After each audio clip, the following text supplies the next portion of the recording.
અરબ સાગરમાં ઊભી થયેલી હલચલ અને નૈઋત્યના ચોમાસા અંગે હવામાન નિષ્ણાત પરેશ ગોસ્વામીએ માહિતી આપી છે.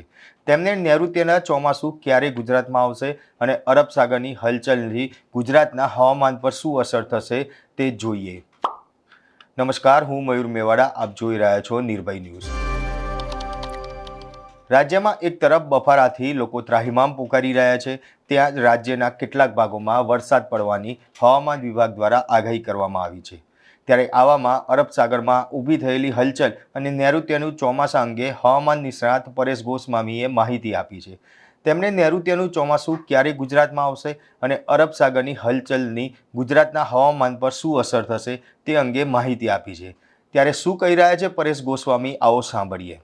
નૈઋત્યનું ચોમાસું છે તે ઝડપથી આગળ વધી રહ્યું છે. આજની તારીખની વાત કરવા જઈએ તો આજે 8 જૂન 2024 ના રોજ નૈઋત્યનું ચોમાસું છે તે મહારાષ્ટ્રના પુણે સુધી પહોંચી ગયું છે.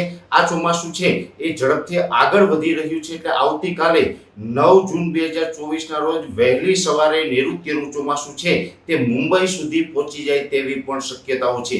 જોકે મુંબઈ પાસે આવીને ચોમાસું છે એ લગભગ 24 કે 36 કલાક માટે એક વખત રોકાઈ જશે. મોન્સૂન બ્રેક જેવી પરિસ્થિતિનું ત્યાં નિર્માણ થશે અને એ પછી ચોમાસું ધીમે ધીમે આગળ ચાલશે. એટલે ગુજરાતની અંદર આમ તો ચોમાસું છે એ 14 જૂનના રોજ પ્રવેશ કરે તેવી પૂરી શક્યતાઓ હાલ દેખાઈ રહી છે. પણ 14 જૂન સુધીમાં જે નૈઋત્યનું ચોમાસું ગુજરાતમાં આવે એ પહેલા પણ રાજ્યના અનેક વિસ્તારોની અંદર વરસાદની શક્યતાઓ છે. આ જે વરસાદની શક્યતાઓ છે એનું મેઇન કારણ છે કે ગોવાથી પશ્ચિમ દિશામાં અરબ સાગરની અંદર એક સિસ્ટમ બની રહી છે. આ સિસ્ટમ છે એ વેલમાર્ક લો પ્રેશર, ડિપ્રેશન અને ડિપ્રેશન બાદ ડીપ ડિપ્રેશનનું સ્વરૂપ લઈ શકે છે. એટલે આ ડીપ ડિપ્રેશન છે એ મહારાષ્ટ્ર ઉપર થઈને ઉત્તર પૂર્વમાં ગતિ કરવાનું છે, જેને કારણે 9 જૂનથી લઈ અને 13 જૂન દરમિયાન મહારાષ્ટ્રની અંદર ભારેથી અતિ ભારે વરસાદો નોંધાવાના છે અને એ સિસ્ટમ છે એ મહારાષ્ટ્ર ઉપરથી પસાર થશે. એ સમયે એ સિસ્ટમનો જે ટ્રફ હોય છે એ ગુજરાત સુધી લંબાશે, જેને કારણે 9 થી 13 જૂન દરમિયાન ગુજરાતમાં પણ અનેક વિસ્તારોની અંદર વરસાદની શક્યતાઓ છે, જેમાં ખાસ કરીને દક્ષિણ ગુજરાતની અંદર આ વરસાદની તીવ્રતા વધારે રહેશે. જોકે આ સિસ્ટમને કારણે દક્ષિણ ગુજરાત અને સૌરાષ્ટ્રમાં જે વરસાદો જોવા મળશે એ આપણે પ્રી મોન્સૂન એક્ટિવિટી ગણાશે. નૈઋત્યનું ચોમાસું 14 તારીખથી ચાલુ થવાનું છે, જેમાં ખાસ કરીને દક્ષિણ ગુજરાતના તમામ જિલ્લાઓ છે, રાજપીપળા, છોટાઉદેપુર હોય, ભરૂચ, અંકલેશ્વર, સુરત, વલસાડ, વાપી, બારડોલી, બિલીમોરા, ડાંગ, આહવા, આ તમામ વિસ્તારોની અંદર 9 થી 13 જૂન દરમિયાન 1 થી લઈને 2.5 ઇંચ સુધીના વરસાદો પડે તેવી શક્યતાઓ છે.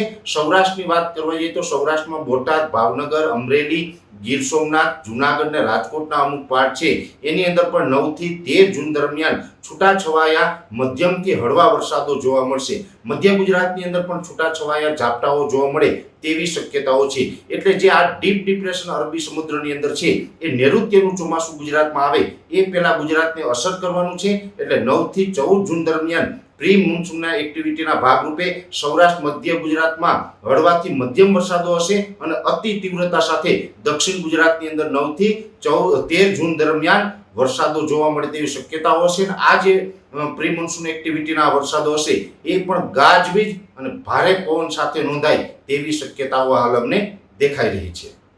વેલમાર્કમાં લો પ્રેશર સુધી અરબ સાગરમાં એક સિસ્ટમ તૈયાર થઈ ચૂકી છે.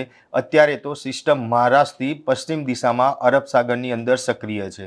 ત્યારે આ સિસ્ટમ 8 તારીખે એટલે કે આજે સાંજે ડીપ ડિપ્રેશર સુધી પહોંચવાની તેવી શક્યતાઓ છે. જો આવું થાય તો મહારાષ્ટ્રના કાંઠા વિસ્તારોમાં એટલે કે મુંબઈમાં વરસાદની ગતિવિધિમાં વધારો થશે. તો સાથે સાથે સૌરાષ્ટ્રના દરિયાકાંઠાના વિસ્તાર અને દક્ષિણ ગુજરાતમાં પણ 9, 10 થી લઈને 13 તારીખ સુધીમાં વરસાદની શક્યતાઓ રહેશે. આ સિસ્ટમ આમ તો મુંબઈ ઉપર થઈને પસાર થવાની છે, પણ તેની અસર સૌરાષ્ટ્ર અને દક્ષિણ ગુજરાતને પણ થશે.